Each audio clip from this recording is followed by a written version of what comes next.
एक मुदगल नाम के ऋषि हुए, पूर्व प्रसंग चल रहा था, उसमें उनकी जीवनी वृत्ति थी शीलोंच वृत्ति। शील, जब किसान अपना अन्न उठा लेता है, कोई अधिकार नहीं रहता, फिर उसके खेत से दाने चुगना। बाजार से अन्न उठ गया है, बाजार हट गई, फिर वहां से दाने, उनसे उंच कहते, उसे एक शील कहते हैं। शील और उंच वृत्ति से वो एक बार संग्रह करते, एक द्रोण अन्न, और फिर अमावस्या के दिन, पूर्णिमा के दिन ऐसे अतिथि सत्कार करते और जो बचता उससे प्राण पोषण करते। जब बहुत समय तक अपने धर्म का पालन किया जाता है तो उसका फल प्रकाशित होने के पहले उस धर्म की निष्ठा देखी जाती है। तो दुर्वासा जी महाराज पधारे, जब वो प्रसाद पाने के लिए तैयारी थे तो आगे बहुत भूखा हूं, सब पा गए। जो गिरा भी था जूठन, उसको लेके अपने शरीर में लगा लिए, चले गए। फिर 15 दिन बाद फिर आ गए, 6 बार ऐसे है। अब सोचो इतने दिन कोई भूखा कैसे रह सकता है, पर निष्ठा, स्वयं भूखे और परिवार भूखा। पहले हम सब ऋषियों के ही संतान हैं, पहले ऋषि जन वनवास भी करते थे, अपनी पत्नी पुत्र आदि, तो हम सब जितने भी हैं सब ऋषियों की संतान हैं। अब जब दुर्वासा जी ने देखा कि इनके चेहरे पर कोई गुस्सा नहीं, कोई प्रतिकूलता नहीं, और इतने दिन भूखे हो गए इनको, 90 दिन भूखे रहना कोई छोटी मोटी बात है। 90 घंटे भूखे रह के देखो कैसा लगता है, चिड़चिड़ाहट पैदा हो जाएगी। 90 दिन भूखे हैं और महात्मा हर बार आके पा जाता है और कुछ बोलता नहीं। तब उन्होंने कहा तुमने जीत लिया, उत्तम लोगों को जीत लिया। ऐसा दुर्वासा जी कह रहे थे कि एक दिव्य विमान उतरा जिसमें हंस जुते हुए थे और एक बहुत ही तेजोमय महापुरुष, वो देवदूत बोले, ब्रह्मर्षि ये विमान आपको अपने इस कर्म से प्राप्त हुआ है, आइए इस पर बैठिए और जिस लोक में चाहिए उस लोक के सुख का भोग लो। कोई भी निष्ठा परिपक्व होने के पहले उसमें प्रश्न आता है, जैसे क्लास पास करते वही 5 से 6 में जाना है, 6 से 7 में तो होती है ना। तो बोले परीक्षा क्यों लेते हैं, परीक्षा नहीं होगी तो अगली भूमिका में कैसे जाओगे। तो भगवान तो सर्वज्ञ, सर्वज्ञ तो टीचर भी है जो जिस क्लास का अध्ययन कराता है, पर वो देखता है तुमने जो अध्ययन किया है उसमें तुम कितने प्रवीण हो, आगे बढ़ो, नहीं तो फिर उसी क्लास में रहो और परिपक्वता करो फिर आगे बढ़ो। ये सिस्टम ऐसे थोड़ी भगवान को कोसना कि परीक्षा क्यों लेते, नहीं, बिना परीक्षा भूमिका में कैसे पहुंचोगे, वो ऐसा है। और जहां परीक्षा नहीं ली जाती वहां धोखा ही प्राप्त होता है। मान लो डॉक्टर है और उसने परीक्षा दी नहीं, मतलब वास्तविक उसने पढ़ाई की नहीं और किसी भी तरह से डॉक्टर बन गया, और उसको सही माने में ज्ञान है नहीं कि अब इसको कौन सा इंजेक्शन लगा तो मरी जाएगा मरीज। इसलिए अच्छी तरह वो अपनी डॉक्टरी पढ़े, फिर अपनी योग्यता से पास हो तो लाखों को सुख प्रदान करेगा। ऐसे हर क्षेत्र में है, अच्छी तरह से आप साधना कीजिए, फिर भूमिका में तो लाखों का उद्धार कर देंगे। ऐसे नहीं कि मनमानी आचरणों को करें हम योग्यता प्राप्त कर ले। कई सिद्धांत लोक में नहीं तो फिर परलोक वाला कैसे हो जाए। आ गया ना विमान, कोई गुस्सा नहीं, कोई परेशानी नहीं। इतना ऋषि ने उनको भूखा रखा, पर ऐसे नहीं कहा कि हर बार आ जाते हो तुम, इतना तो आ ही सकता है ना, हमारा परिवार है, तुम्हें शर्म नहीं आती। हम श्रद्धा पे श्रद्धा करते चले जा रहे हैं, आप हमें मारने पे तुले, एक भी शब्द नहीं, कोई परेशानी नहीं। उसी समय विमान आ गया।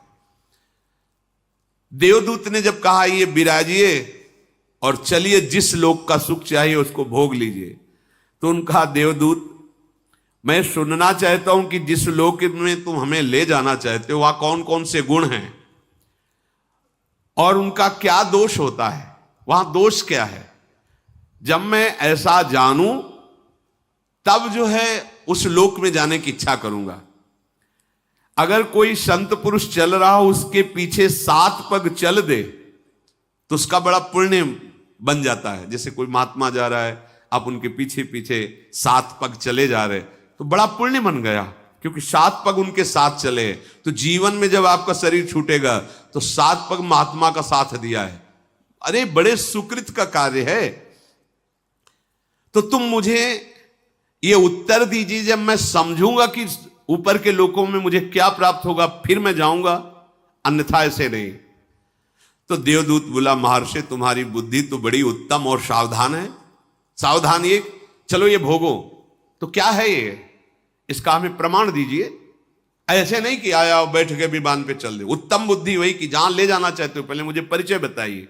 ये हम तुमसे नहीं पूछा जाएगा, ये उनसे पूछा जाता है हाँ कि कहां चलना चाहते हो। मार मार के यम के दूत वो पूछेंगे थोड़ी तुमसे। ये तो पावरफुल महात्माओं की बात है, जो भजन तपस्या निष्ठा। तो हमारे पास मेरी महारानी श्री राधा रानी, हम पूछे ही कोई नहीं आएगा, न विमान आएगा न पूछने आएगा। यहां अपने घर में ही है, बस घर में ही अंदर प्रवेश पा जाना है। तो मुने जिसे महासुख स्वरूप कहते हैं, स्वर्ग लोक यहां से बहुत ऊपर की है और है, उसमें केवल सिद्ध पुरुष ही जा सकता है या कोई देवता, उसे ऊर्ध्वक कहते हैं। वहां जाने के लिए जो मार्ग है बड़ा ही उत्तम है, सुखद है और दिव्य विमानों के द्वारा जाया जाता है, भौतिक विमानों का प्रवेश नहीं है।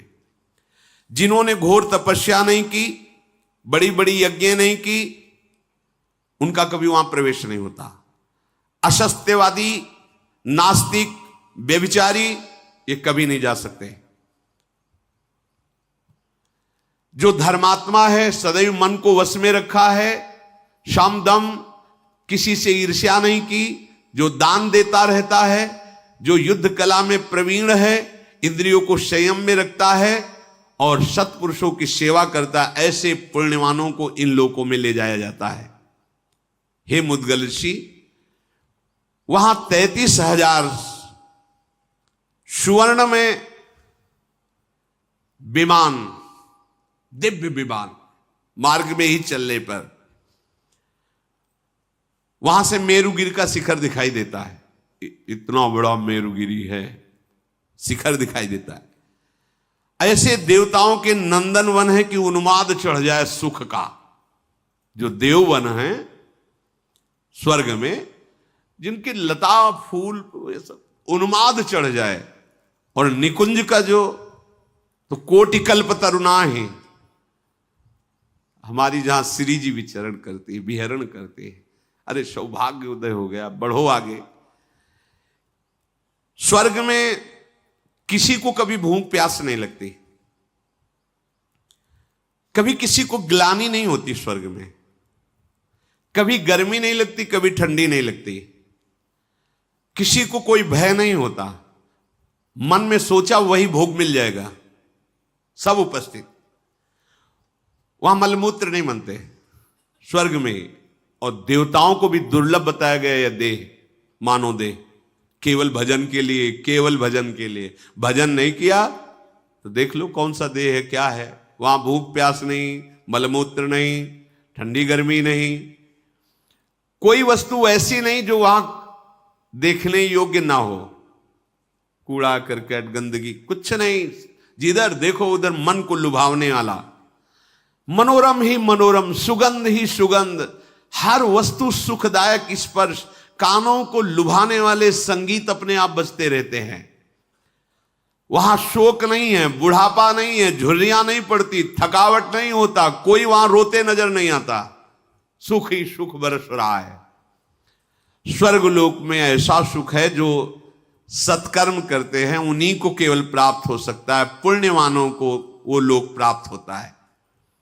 स्वर्गवासियों के शरीर तेज की प्रधानता से, जैसे अपने पंचभूतों से बना है तो उनका पंचभूतों से, उसमें तेज की प्रधानता होती, तभी वो अंतर ध्यान हो जाना, प्रकट हो जाना। जैसे योगी जन ऐसा कर सकते हैं, जो योग के द्वारा शरीर भाव से ऊपर उठ चुके हैं, वो एक ही समय में कई जगह दिखाई दे सकते हैं, वो बड़ी दूर की बात सुन सकते हैं, वो पहाड़ में भी प्रवेश कर सकते हैं, बड़ी अद्भुत, क्योंकि वो तेजस तत्व प्रकाशित हो जाता है। वो माता पिता के रजवीर से पैदा नहीं होते, वहां का जो शरीर है वो रजवीर से बना हुआ नहीं है। कभी वहां के लोक में पसीना नहीं आता किसी को, दुर्गंध तो वहां नाम मात्र की कहीं पूरे लोक में नहीं है। कहीं कोई मलमूत्र ही त्याग नहीं करता क्योंकि बनता ही नहीं है। वहां कोई कपड़ा कभी मैला नहीं होता है। वहां की फूल की माला किसी की कभी कुम्हलाती नहीं, फूल कुम्हलाते ही नहीं है। और ये नासवान की बात हो रही है, और निकुंज की बात, वो तो चिदानंद में धाम, इसका भी नाश होता है जिसका वर्णन सुन रहे हो।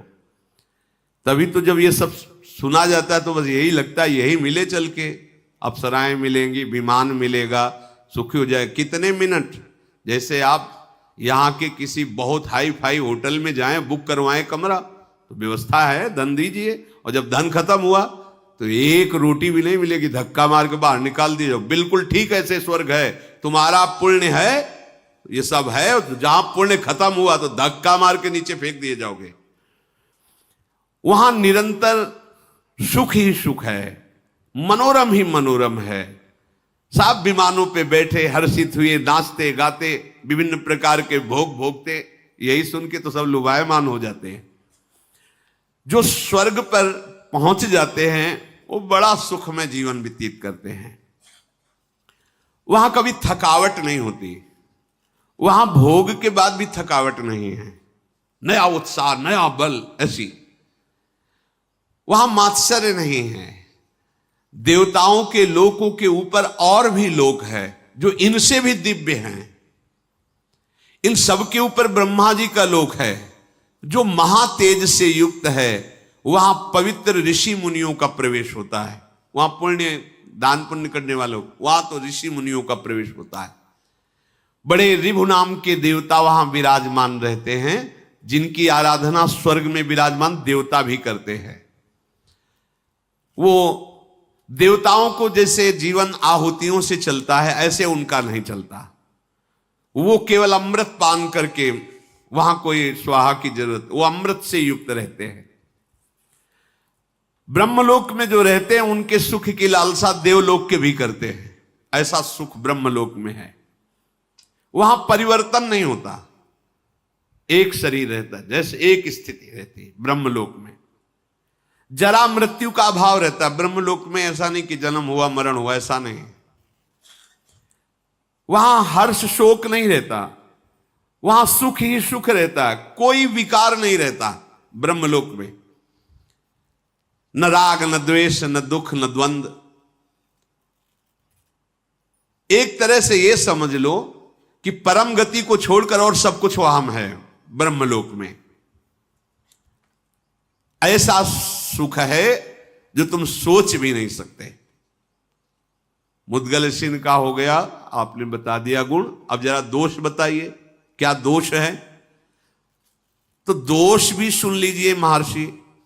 आपने जो सत्कर्म किया है बस उतना ही भोग आप भोग सकते हैं, इसके बाद तत्काल वहां से हटा दिए जाएंगे आप। कि भाई 1 महीने से रह रहे हैं होटल में, इतना पैसा दिया है, अब आज की रात्रि तो काट लेने दो, तो फुटपाथ में काटना पड़ेगा। पैसा है तो और रुक जाइए, नहीं है तो नहीं। पुण्य है तो है, इसके बाद जो तुम्हें प्यार कर रहे थे, दुलार कर रहे थे, विमान मिला था, यश गान मिला, सब धूल दूसरे धक्का मार के बाहर कर दिए जाओगे स्वर्ग से, फिर नीचे गिरोगे आके। अच्छा, वहां कोई तुम पुण्य या नया कर्म कर नहीं सकते। जो पुण्य करके गए उतने केवल भोग मिलेगा। पुण्य गंवाने पर वहां से बहुत ही क्लेशित होकर हटाया जाता है। क्यों भाई? जो अप्सरा जो सब भोग रहे थे तत्काल सब हट गए, अब उसमें आसक्त है, उसे धक्का मार के बाहर किया जा रहा है। कितना दुख है। स्वर्ग में सबसे बड़ा दोष मुझे ये जान पड़ता है कि जहां पुण्य खत्म हुआ तो उसका बहुत बुरी तरह पतन होता है। यही बुरी तरह पतन कि एक बढ़िया सुख साम्राज्य और 1 मिनट में सबसे रहित, खत्म तुम्हारे पुण्य।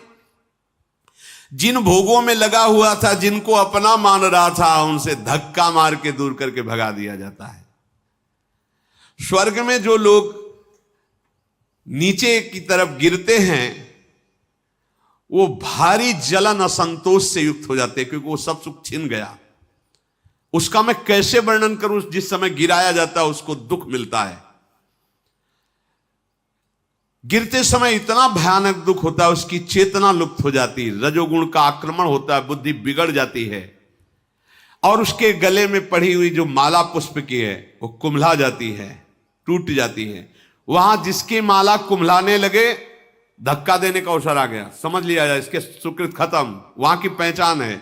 उसके पास पुष्प जो विराजमान पुष्प मालाएं कुम्हलाने लगी, बस होश खराब हो गया, भगाए जाएंगे, अब यहां से हटाए जाएंगे, सब हटेगा। पतन की सूचना माला कुम्हला जाना। अब उसके हृदय में भारी दुख, भारी भय समा जाता है, ये सब छूट जाएगा। जितने भी ब्रह्मलोक पर्यंत लोक हैं, उन सब में दोष देखे जाते हैं। स्वर्गलोक में तो रहने वालों के शास्त्रों दोष हो सकते हैं, अगर वर्णन करें तो। वो कह रहे हैं अब तुमसे बगल में बड़ा विमान वाला जा रहा है, बड़ी सुंदर अप्सरा है, बड़ा भोग है, अपने में संतुष्ट नहीं, वो जल रहा है कि यार इसके तो बहुत है, और थोड़ी ही दिनों में पुण्य खत्म हुआ तो वो भी जा, तो वो भी छीन लिया गया। त्रिशंकु उल्टा लटके आज भी।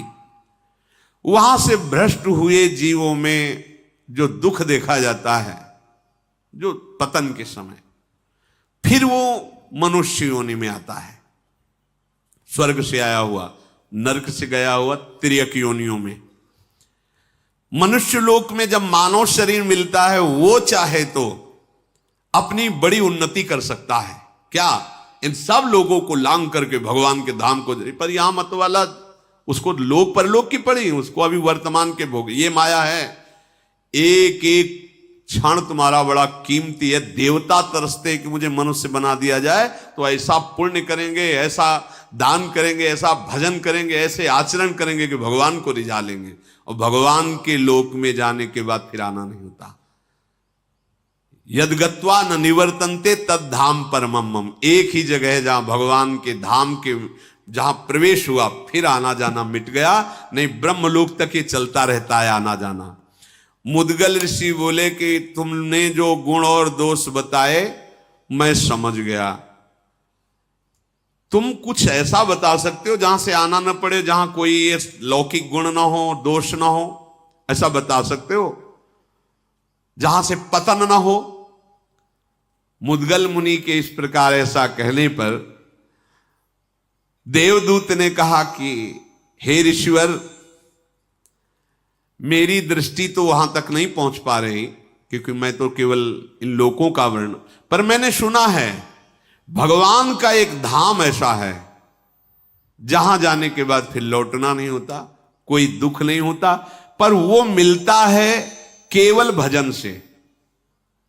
जो किसी की निंदा नहीं करता, किसी की स्तुति नहीं करता, जो यहां की हर वस्तु को मिट्टी के ढेले के समान समझता है, जो ज्ञान योग के द्वारा ध्यान में तत्पर है या भक्ति योग के द्वारा प्रेम में तत्पर है, जो अंदर से वैरागी रहता है, उत्तम बोध प्राप्त कर चुका है, वो सनातन भगवान के दिव्य धाम को जाता है। वह पुण्य आदि का है, वहां तो एक निंदा स्तुति में समान, समलोष्टास्म कांचना, स्वर्ण का ढेला मिट्टी का ढेला समान है ही समान। उसी में तो पैगर जैसे मिट्टी तैसे पीली मिट्टी स्वर्ण, उसको तुमने महत्व दे रखा है, इसलिए गर्व से वो आभूषण पहन के क्या कितना हम धनवान हैं। कौन सा सुख है? न सुगंध है, न स्वाद है, केवल मान्यता है। तो जिसकी ये मान्यता मिट गई है, मिट्टी का ढेला और स्वर्ण समान जिसकी दृष्टि में है, जो वैराग्य बल से युक्त है, वो सनातन परम धाम को प्राप्त होता है। इसलिए मुद्गल ऋषि ने कहा अब आप पधारिए, हम नहीं जाएंगे इस विमान पे, अब हम भजन करेंगे। अभी तक त्याग तपस्या और ये सब तो समझ लिया इन लोगों का फल, अब हम निरंतर भजन करके भगवान को प्राप्त करेंगे, भगवान के धाम को। देखो उनके पास तो बताने वाले ये सब लोक भी और लोक का परिचय देने वाले, अपने लोग तो एकदम कुछ नहीं जानते थे, सीधे धाम में घसीटे गए है। नहीं तुम्हें समझ में आ रही लाडली जू की कृपा, नहीं समझ में आ रहा प्रभु का कृपा प्रसाद की हमारे ऊपर क्या कृपा है। अरे भाई मूर्खता छोड़ दो। कल के सत्संग में प्रारंभ में कह रहे थे कोई निष्ठा तो कर लो, धाम निष्ठा, इष्ट निष्ठा, भेष निष्ठा, नाम निष्ठा, गुरु निष्ठा, कुछ तो पकड़ो। यहां कुछ नहीं, उदर और जनेन्द्रीय निष्ठा है, उदर और जनेन्द्रीय निष्ठा। अच्छा खाने को मिले, भोगने को मिले तो जय भगवान की, ना मिले तो भगवान कहां है, कौन, कैसे। होश में हो, होश में। बहुत कीमती जीवन मिला है, बहुत कीमती। तरसते हैं जो ऊपर के लोकों में कि एक बार मनुष्य बना दिया जाए तो ऐसा भजन करूंगा कि इन सब धामों के जन हमें प्रणाम करेंगे, हमें भगवत धाम को प्राप्त करूंगा। और तुम्हें अवसर मिला है तो तुम नारकी वस्तुओं के लिए तरस रहे हो, एक बार ये खा लूं, ये सूंघ लूं, ये भोग लूं। अरे बहुत जन्म भोग चुके हो, एक बार तो होश संभालो। चलना का है, अभी छूटेगा शरीर। जिस शरीर के लिए तुम मर रहे हो, यह शरीर छूटेगा अभी प्रतिपल ये छूट रहा है, तुम्हें दिखाई नहीं दे रहा है। जैसे नदी के किनारे खड़े हो, यमुना जी के किनारे खड़े हो, दृष्टि गई तो तुम समझ रहे हो वही जल है। जिसको तुमने देखा वो तो कहां पहुंच गया। ऐसे ही प्रतिक्षण तुम्हारी आयु क्षीण हो रही, प्रतिक्षण तुम्हारा शरीर मृत्यु को प्राप्त हो रहा, तुम्हें दिखाई नहीं दे रहा। कमा लो भगवत भजन, कमा लो भगवान नाम, कमा लो। सच्ची मानो, मान जाओ हृदय की बात। जो गलतियां हो रही सब मिट्टी डालो, आगे बढ़ो। राधा राधा राधा लाडली जू सब क्षमा कर देगी। आप मान लो हमारी बात, परिणाम नहीं भोगना पड़ेगा। लाडली जू कृपा करेंगी। देखो कृपा करी दी, अपने लोग धाम लायक है। जरा सोचो, जब हम इस पर विचार करते हैं तो लगता है यार श्री जी की हेतु की कृपा पर कैसी ठोकर मारते हैं ये लोग। इनकी समझ में नहीं आता है कि कर क्या रहे हैं। बस यही है कि जैसे छोटा बालक मां की गोद में मल त्याग कर दे तो दंड का अधिकारी नहीं होता है। बेचारा बालक है, हम हैं तो ऐसे ही अबोध हैं, पर अबोध बन जाए, पर बनते बड़े ज्ञानी हैं। बात भी यही है कि हम बच्चा भी नहीं बनना चाहते। ज्ञानी है तब फिर वो दंड विधान होता है। अगर बच्चा बन जाओ तो क्षमा हो जाए। कहे बच्चा के पेट और घट करे विनाशन। कहे जब दंड मिलने का समय आता तो कहते बच्चा है, और जब कर्म करने का होता है कि सावधान, तब कहता हम बहुत ज्ञानी, हम करके दिखा लें, कोई जान नहीं पाएगा। तब जो जान रहा है वो कर्म तुम्हें दंड दे देगा। होश में जिस धाम के लिए ऋषि मुनि ऐसे ललकते हैं, वो धाम तुम्हें ऐसे ही प्राप्त हो गया, फ्री में प्राप्त हो गया, श्री जी की कृपा से प्राप्त हो गया। विमान से चढ़ने की जरूरत नहीं है। ऐसी जगह आ गए जहां विमानों का प्रवेश ही नहीं है। ये भगवत धाम है। इस मनुष्य लोक में कोई भी ऐसा नहीं है जो ये ना भोगता हो। बारी बारी से दुख, बारी बारी से सुख। जैसे चक्र ऐसे चलता रहता है, ऐसे दुख सुख का चक्र है। तुम पराक्रमी हो, सावधान हो जाओ, दुख सुख सह जाओ। राधा राधा राधा राधा, कहीं खर्चा मत करो नाम को। राधा राधा राधा कमाई करो और ऐसी जगह पहुंचो जहां से पुनः जन्म मरण पतन दुख ये सब नहीं है।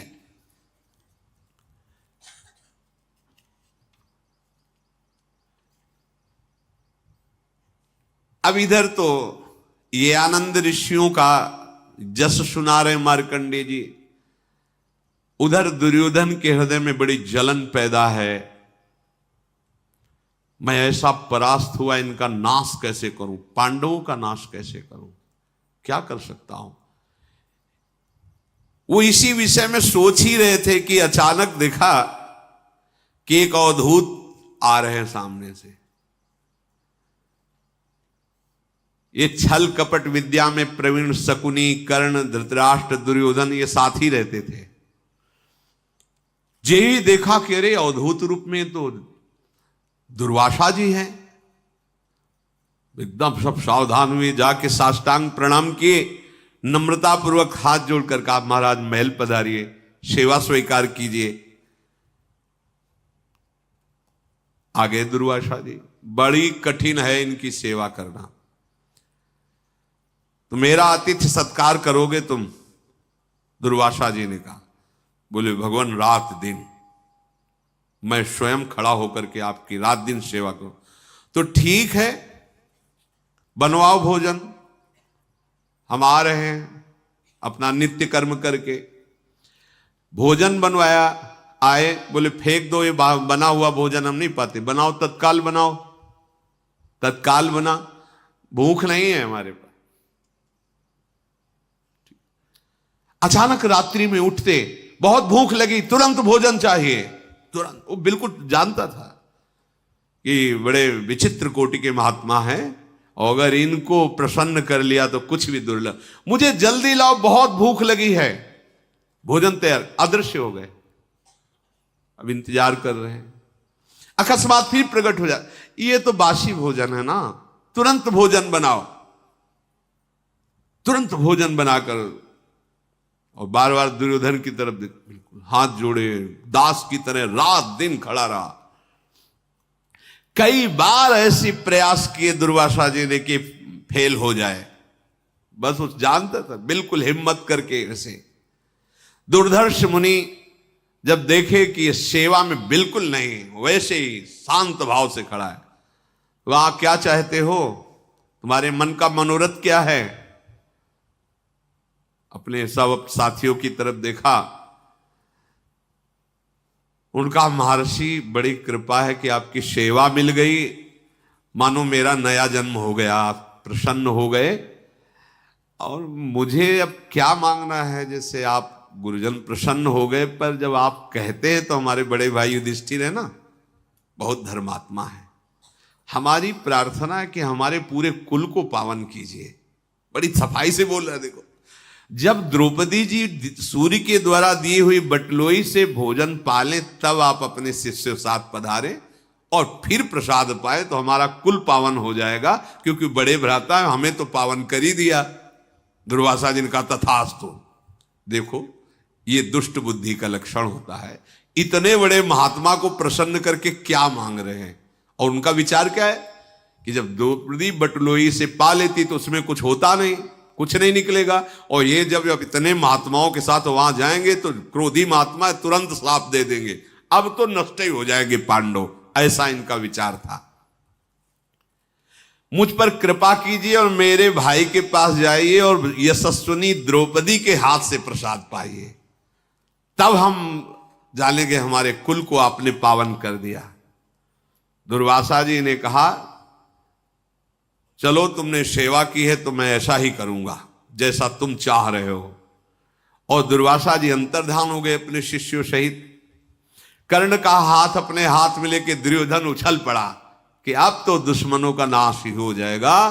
पर उनको ये पता नहीं कि जो भगवान के आश्रित हैं, बाल बांका कर सके चाहे जग बैरी हुए, एक दो की बात क्या।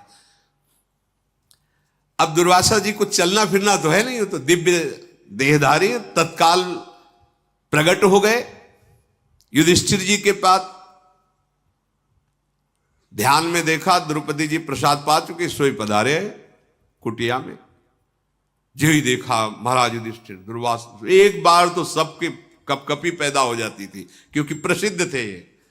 साप देना तो इनका बिल्कुल जबान पे समझो, जरा सी त्रुटि हुई कि साओ, अगर प्रसन्न हो गए तो वरदान भी जो चाहो।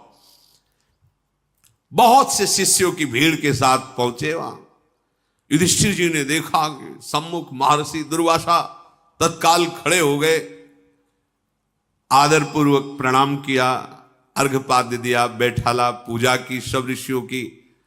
और भगवान बड़ी कृपा की, आप पधारे। बोले हाँ, भूख लगी तो ये तो हमारा अहोभाग्य है, आप प्रसाद पाइए। बोले नहीं, थोड़ा नित्य कर्म करके आते हैं, स्नान करके अपने शिष्यों के साथ आप रसोई तैयार करवा लीजिए। अब शिष्यों सहित भोजन करवाना है। मेला चलता था, कहीं वर्णन आता है 60,000 शिष्य, कहीं 10,000 शिष्य। अरे 88,000 ऋषि एक साथ नैमिषारण्य में। 88,000, तुम कितने हो?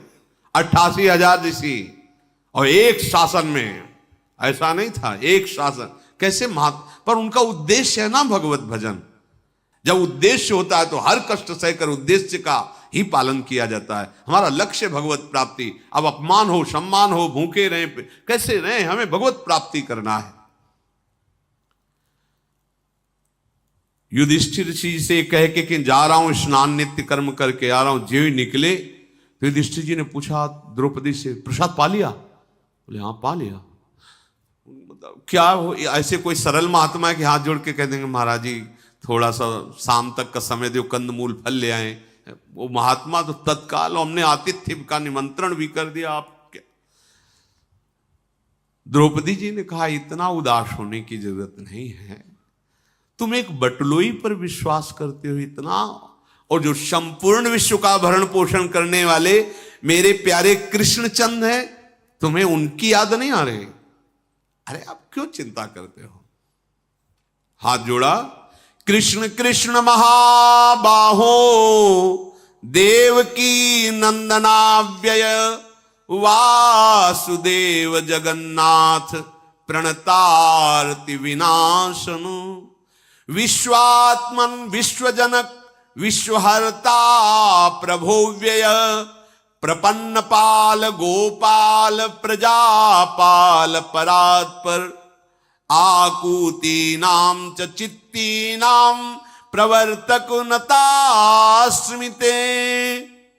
हे कृष्ण, हे गोविंद, हे महाबाहु, हे देवकी नंदन, हे अविनाशी वासुदेव, आपके चरणों का जिसने आश्रय लिया उसको कभी दुख देखना ही नहीं पड़ा। जगदीश्वर, आप संपूर्ण जगत की आत्मा हो, अविनाशी हो, विश्व की उत्पत्ति संहार करने वाले हो, शरणागत की रक्षा करना आपका व्रत है। हे गोपाल, आप अपने प्रणत जनों का पालन करने वाले परात्पर परमेश्वर हो। आकूति मन चित्त बुद्धि इसके आप प्रेरक हो। मैं आपको प्रणाम करती हूं। आओ, जिसे कोई अन्य की सहायता नहीं, केवल आपकी सहायता चाहिए, उसके लिए आप विलंब नहीं करते। एक एक शब्द समझ लो। अन्य की सहायता अगर है तो प्रभु विलंब करेंगे, अन्य सहायता नहीं तो प्रभु आपको अनुभव करा देंगे, मैं आ चुका हूं। असहाय भक्तों की सहायता केवल आपसे ही होती है। प्राण मन की वृत्ति आपके पास तक नहीं पहुंच सकती, क्योंकि आप इनसे परे हैं, प्राण और मन से भी। मैं तुम्हारी शरण में हूं। हे शरणागत वत्सल देव, आप कृपा कीजिए।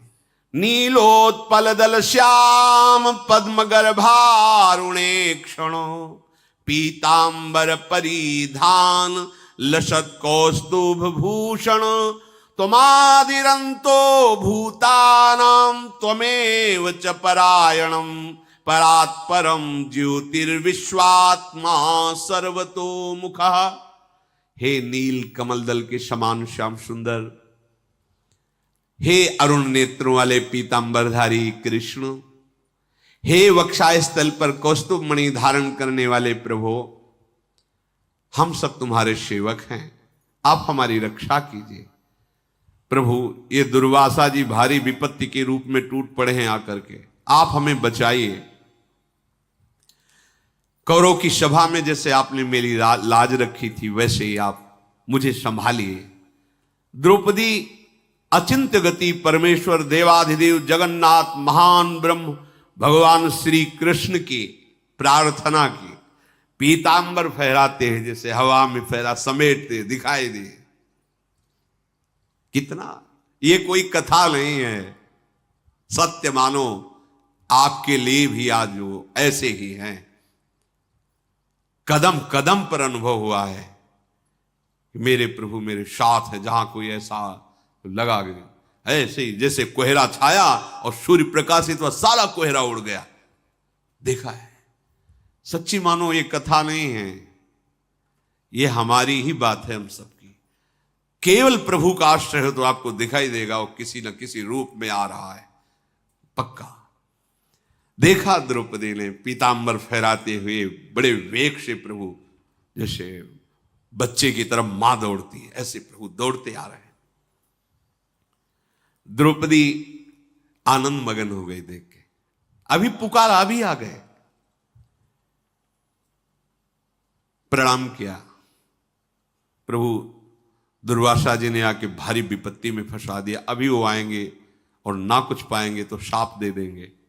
भगवान ने कहा, कृष्ण ने बात तो बाद में करना, मुझे भूख बहुत लगी। प्रभु, वही समस्या है, समस्या भी तो वही है ना। वो बोले, नहीं मुझे बहुत भूख लगी है, मैं तभी आपकी बात सुनूंगा, पहले अपनी भूख मिटाऊंगा। तो उनका, प्रभु आपको पता है उस बटलोई में जब मैं पा लेती हूँ तो कुछ नहीं बचता, ऐसा सूर्य का वरदान है, और हमने उस बटलोई को पवित्र करके धो के रख दिया है, अब उसमें कुछ नहीं है। भगवान ने कहा, लाना बटलोई, उसमें कुछ तो होगा ही। देखो, कर तुम अकर तुम अन्यथा कर तुम। पहली बात, सूर्य का वरदान है कि जिस समय द्रौपदी पालेंगे उसमें कुछ नहीं बचेगा, भगवान है सूर्य। दूसरी बात, एक पतिव्रता पात्र मार्जन करके रखेगी, उसमें जूठन लगी रहेगी। अरे साधारण आदमी भी पात्र मानता है कि जूठन न लगे, उसमें जूठन कैसे बच जाएगी? महाराज कितने समर्थ हैं, लाओ बटलोई। तो उनका, प्रभु धो के लाओ तो तुम लाए, तो उसमें एक शीत प्रकट हुआ दिखाई दे। देखो ये लगा हुआ है, इतने से तो पूरा विश्व तृप्त हो जाएगा। ऐसे लेके भगवान ने अपनी, ये देखो प्रकट किया है। सम्मान रखें तो भगवान सबकी बात का सम्मान रख दे, नहीं तो ऐसे हैं जैसे कोई जा ऐसा हो जाएगा, तेरे कहले से होगा। मेरी प्रिया जो अगर नहीं चाहती है तो खोपड़ी के बल खड़ा होकर साप दे तो भी कुछ है। साप ताप पाप रोग शोक दारुण दुखारी, लाल इष्ट दुष्ट दलन कुंज भवन चारी। लालजू के इष्ट हैं गोरे चरणारविंद। ये ठसक तो हम देखते ही नहीं हैं, ऐसा नहीं सब में नहीं, पर प्राय हम देखते हैं कि ठसक हमारी धन की है, संपत्ति की है, परिवार की है, पद की है, प्रतिष्ठा की। प्रियाजू की ठसक तो देखते ही नहीं कि गर्व में तुम्हारा हृदय फूलता रहे। मुझे कितना सौभाग्य मिला, मैं श्री जी का हूं, ये मैं गर्व से कह सकता हूं। मैं लाडली जी का हूं, ये मुझे सौभाग्य मिला है। गुरुदेव ने दिया, धाम ने दिया, प्यारी जी ने मुझे अधिकार दिया कि मैं गर्व से कह सकता हूं मैं प्रिया प्रीतम का हूं, मैं वृंदावन का हूं। लिख लो कागज में। अभी हम कोई भविष्य ज्ञाता नहीं, पर तुम्हें बता रहे हैं जैसी हवा चल रही है, बढ़ती चली जा रही तापमयी कलयुग की, आपको शुद्ध सत्संग सुनने को नहीं मिलेगा। आगे समय आएगा भगवत मार्ग आपको नहीं मिलेगा। आगे समय आएगा भगवत मार्ग में सिद्ध महात्मा नहीं मिलेंगे। लिख लो, ऐसा समय आता चला जाएगा कि लुप्त हो जाएगा, धर्म ग्रंथों की बातों पर अविश्वास हो जाएगा। जो धर्म से चलने वाले महात्मा जन बड़ी कठिनाई से उस स्थिति को प्राप्त करते थे, अंतर्हित हो जाएंगे, तुम्हारे सामने ही नहीं आएंगे। जो होंगे ऐसी जगह अपने शरीर को छोड़कर प्रभु के धाम में चले जाएंगे, अव्यक्त हो जाएंगे। तभी भाव भ्रष्टाचारा सब संसारा, धर्म सुने नहीं काना। जरा सा भक्ति मार्ग में चले, उसको रौंद देने के लिए माया तैयार है। कलिकाल उसको भ्रष्ट करके मिटा देने के लिए तैयार। तुम क्या समझ रहे हो? ये कलिकाल यहां का राजा है इस युग का। अगर ऐसे महात्माओं की जय होती रही तो कलिकाल चुपचाप बैठा रहेगा, कुछ नहीं कर पाएगा। पर वो राजा है, वो ऐसी कालिक पोत देता है कि श्रद्धा ही न रह जाए, विश्वास ही न रह जाए। अब चलाओ, अब उसका चलेगा राज्य। क्योंकि जहां महात्मा के वचनों का शासन होता है, वहां ना माया प्रभाव दिखाती है, ना कलयुग अपना प्रभाव दिखा पाता है। तो तुम बोलते रहो, तुम्हारी कोई सुनेगा ही नहीं, हम तुम्हें ऐसी जगह खड़ा कर देंगे। वो राजा है यहाँ का, कलयुग का इस समय राज्य है। तो अभी तो बच्चा है, वो ऐसे देख लेता है, बस घुटनों के बल चल रहा है। और जिस दिन खड़ा होकर ताल ठोकेगा, कोई सृष्टि में ऐसा नहीं रहेगा। जहां नाम सुनाई दे, जहां स्वाहा स्वधा, जहां परम पावन धर्म की चर्चा, बोल नहीं सकते, समय आएगा बोल नहीं सकते। देख लेना, ऐसा राज्य आएगा, ऐसा शासन आएगा, पहले से शास्त्रों में लिखा हुआ है। आप जय घोष नहीं कर सकते भगवान की चर्चा नहीं कर सकते, वैराग्य मार्ग का उपदेश नहीं कर सकते। आगे समय आएगा। द्रौपदी ने कहा बड़ी लज्जा से युक्त कि प्रभु आप कह रहे कि मुझे भूख लगी, क्या लाओ ना। बटलोई ला के दी। सर्व सामर्थ्यशाली भगवान श्री कृष्ण कमल नयन हंसते हुए से उस बटलोई में से एक शाक का पत्ता निकाला। आहा देखो, ये कैसे लग सकता है? कोई ऐसे साधारण पात्र धोए तो ऐसे जूठन थोड़ी लगी रहेगी। द्रौपदी जी ने धोया है, जो सती साध्वी परम देवी है, यज्ञ से प्रकट हुई है, कोई किसी मां के गर्भ से प्रकट नहीं हुई, परम प्रवीण सामर्थ्यशाली। और भगवान भास्कर का वचन है, द्रौपदी के पालने के बाद कुछ नहीं बचेगा।